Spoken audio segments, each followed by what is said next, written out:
देखो बाबू, एबीसी एक समबाहु त्रिभुज है। कौन सा त्रिभुज है? समबाहु त्रिभुज।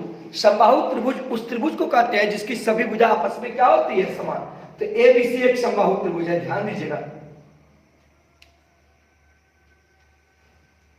ए बी सी समबाहु त्रिभुज है, सभी भुजा समान है। अब कहता है क्या? त्रिभुज एवं एडी लंब है, यानी एडी लंब है। लंब डाल दिए,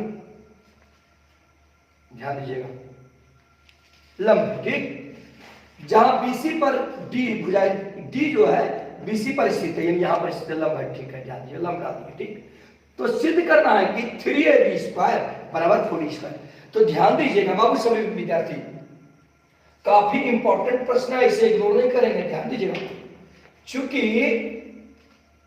चूंकि ए बी सी एक समबाहु त्रिभुज है। कौन सा त्रिभुज है? ध्यान दीजिएगा, काफी इंपॉर्टेंट क्वेश्चन है। एक समबाहु त्रिभुज है। तो हम जानते हैं समबाहु त्रिभुज उस त्रिभुज को कहते हैं जिसके प्रत्येक कोण बराबर होते हैं एवं सभी भुजा समान होती है। प्रत्येक कोण 60 डिग्री के होते हैं, तो इसलिए सभी भुजा आपस में बराबर होगी, यानी ए बी बराबर क्या होगा? बीसी, बीसी बराबर क्या होगा? एसी, एसी होगा, ठीक है ना। अब याद रखिएगा, समबाहु त्रिभुज में शीर्ष ए से जो लंब डाली जाती है वो बीसी के मध्य बिंदु पर मिलेगी, ये याद रखिएगा।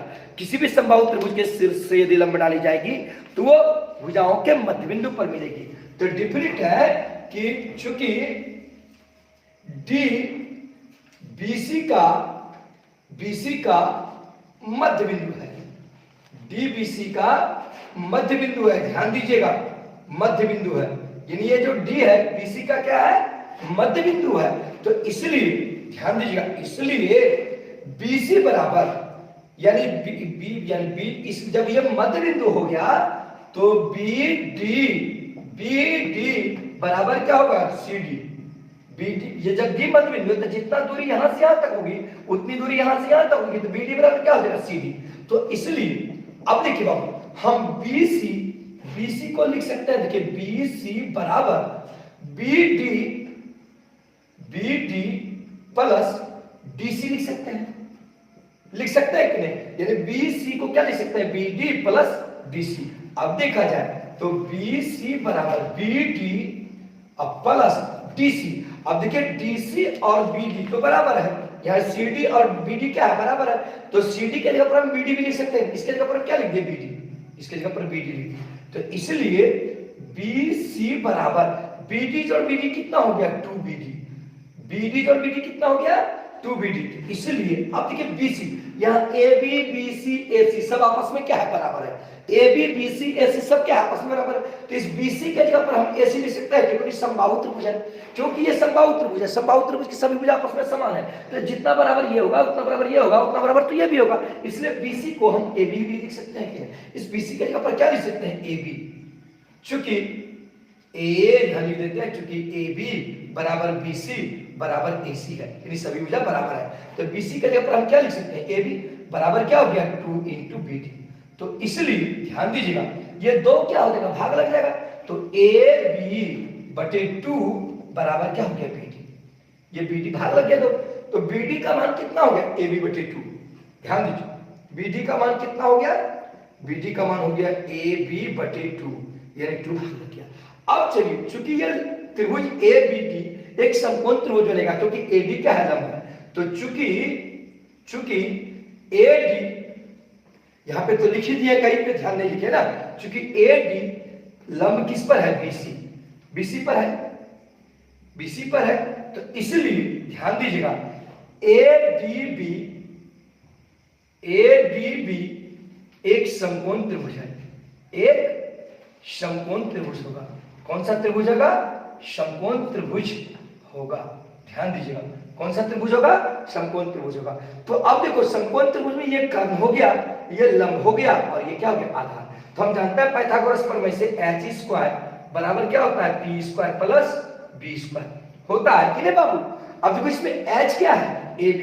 तो AB का स्क्वायर बराबर p, तो p इसमें क्या है? AD का स्क्वायर।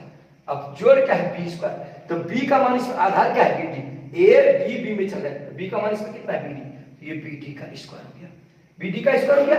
अब देखो बाबू ध्यान देना, दिखाई दे रही है ना ए बी का स्क्वायर, अब देखिए प्लस ए डी का स्क्वायर प्लस या बी डी का स्क्वायर।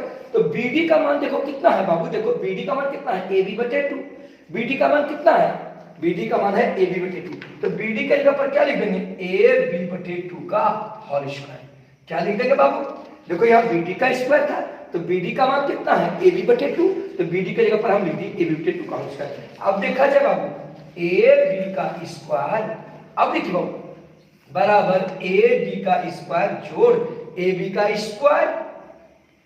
अब देखो 2 दूनी 4 हो गया कि नहीं। अब देखो बाबू ये प्लस वाला है, ये को क्या ए बी स्क्वायर यहाँ है, यहाँ प्लस ए बी स्क्वायर बटे 4 है, ये और ये क्या है दोनों एक जात है। अब इसको हम इधर लेते आएंगे, ध्यान देना यहाँ क्या है ए बी का स्क्वायर माइनस ये प्लस में है, इधर अगर क्या होगा माइनस, तो ए बी स्क्वायर बटे 4 बराबर क्या बच गया ए डी स्क्वायर। क्या बच गया बाबू ए डी स्क्वायर। अब नहीं कुछ तो नीचे क्या है एक, नहीं कुछ तो नीचे क्या है एक, 4 और 1 का एलसीएम लो, 4 और 1 का एलसीएम कितना होगा 4। तो देखो बाबू ध्यान देना स्क्वायर है, स्क्वायर कर देते हैं। अब 4 गुना ए बी स्क्वायर, तो ये क्या हो गया 4 A B square minus A B square बराबर कितना है ए डी स्क्वायर, बराबर कितना है ए डी स्क्वायर। अब देखो बाबू 4 ए बी स्क्वायर में से 1 ए बी स्क्वायर को घटा दो, 4 में 1 घटेगा कितना बचेगा 3, तो ये हो गया 3 ए बी का स्क्वायर। अब देखो अब नीचे 4 है तो ये 4 का इधर जाकर नहीं कुछ तो यहाँ नीचे 1 है, तो ये 1 इसके साथ गुना होगा तो वही चीज होगा 3 ए बी स्क्वायर ना, 4 गुना ए डी स्क्वायर बराबर में क्या है 4 ए डी का स्क्वायर। तो देखो बाबू 3 ए बी स्क्वायर बराबर क्या है 4 ए डी स्क्वायर, यही तो सिद्ध करना था 3 ए बी स्क्वायर बराबर 4 ए डी का स्क्वायर। तो सिद्ध तो हो गई, तो हो गई, समझ में आई सबको।